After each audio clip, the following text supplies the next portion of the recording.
యదా యదా హి ధర్మస్య గ్లానిర్భవతి భారత అభ్యుత్థానం అధర్మస్య తదాత్మనం సృజామ్యహం పవిత్రాయణ సాధున వినాశాయన చదుష్కితం ధర్మ సంస్థాపనార్థాయ సంభవాని యుగే యుగే. ఎప్పుడెప్పుడు ధర్మాన్ని మంచిని చీకటి కమ్మేస్తుందో, ఎప్పుడెప్పుడు అధర్మం దాన్ని రెక్కలు విప్పి చిందులు వేస్తుందో, అప్పుడు అధర్మాన్ని అణిచివేయడానికి, అధర్మాన్ని అంతం చేయడానికి నేను ఖచ్చితంగా వస్తాను. నేనే కూర్మ అవతారాన్ని, నేనే మత్స్య అవతారాన్ని, నేనే వామన అవతారాన్ని, నేనే పరశురామ అవతారాన్ని, నేనే శ్రీరామ అవతారాన్ని, నేనే బ్రహ్మ విష్ణు మహేశ్వరుని. నేను రూపాన్ని కాదు, నేను జ్ఞానాన్ని, ప్రకృతిని, నేను సృష్టిని. ఇదంతా ఎవరో చెప్పింది కాదు, సాక్షాత్తు విష్ణుమూర్తి అవతారమైన ద్వాపరయుగంలో శ్రీకృష్ణుడు చెప్పిన మాటలు. అలా ఎప్పుడైతే ధర్మాన్ని చీకటి కమ్మేస్తుందో, ధర్మాన్ని గెలిపించడానికి ధర్మానికి అధర్మానికి జరిగిన పెద్ద యుద్ధమే ఈ Mahabharatam. Hello guys, welcome back to our channel. Friends, మన ఛానల్లో డైలీ షార్ట్స్ రూపంలో మహాభారతం ఎపిసోడ్స్ పెడతాను, పక్కా చూడండి. ఇంకా స్టార్ట్ చేద్దాం. ఈ మహాభారతం అనేది చాలా పెద్ద కథ. చాలా మంది చాలా విధాలుగా చెప్తారు, కానీ నేను మాత్రం నా స్టైల్లో చెప్తాను, వినండి. ప్రతీప అనే మహారాజు దగ్గర నుంచి మొదలు పెడదాం. ఇతనికి మొత్తం 3 కొడుకులు. అందులో పెద్దవాడు దేవావి.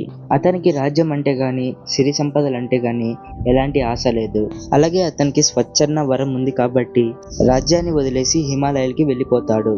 అక్కడ అతనికి చాలా అందంగా ఉన్న శంబాల నగరం కనపడుతుంది. కల్కి భగవానుడు కూడా ఇక్కడే పుడతాడని తెలుసుకున్న దేవావి అక్కడే కలియుగం వరకు ఉండాలని నిశ్చయించుకొని అక్కడే ఉండిపోతాడు. ఇంకా రెండో కొడుకు పేరు బహిలికుడు. ఇతను చిన్నప్పటి నుంచి తన మేనమామ దగ్గర పెరగడం వలన అతనికి రాజ్యం గురించి కానీ, రాజరికం గురించి కానీ ఏమాత్రం తెలియదు. అయితే ఇంకా మిగిలిన చివరి కొడుకు పేరే శంతనుడు. అతనే ఇంకా ప్రతిభుడికి ఆశగా మారాడు. అయితే ఒకసారి ప్రతిభుడు గంగా నది తీరాన ధ్యానం చేస్తూ ఉంటే గంగా అనే అమ్మాయి అతను చూసి చాలా ఇష్టపడింది. ఈ గంగా అనే అమ్మాయి ఎవరో కాదు, స్వయంగా గంగాదేవినే. వెంటనే గంగాదేవి వెళ్ళి తన కుడి తొడపై కూర్చుంది. వెంటనే ప్రతిపుడు కళ్ళు తెరిచి చూస్తే ఒక అమ్మాయి తన కుడి తొడ మీద కూర్చొని ఉంది.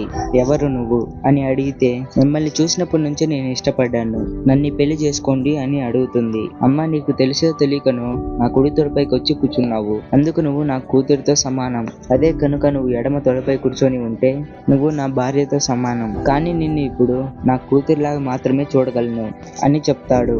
అప్పుడు గంగామాత, మిమ్మల్ని కోరి వచ్చిన స్త్రీని కాదంటావా?